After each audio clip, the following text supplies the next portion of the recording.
God, Kali! Ang tagal-tagal na nun. Pero matagal na yun, nandito pa rin. That is just one mistake. Isa lang. Isa, dalawa, tatlo, pareho lang yun. So bakit nakapalit sa iba?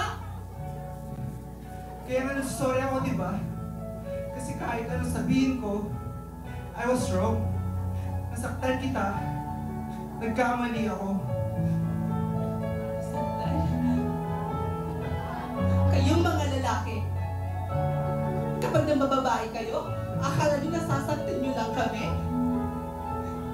Mahilig pagtsuntsahan kayo sa ibang babae kasi nirespect kayo, tulugan namin yung sakit, pag-gising namin na okay na. Yun ang pangarap namin. So hindi. Kahit anong gawin namin, hindi pa rin tumatang pa rin sa isip namin na kung bakit namin natawa sa akin yun.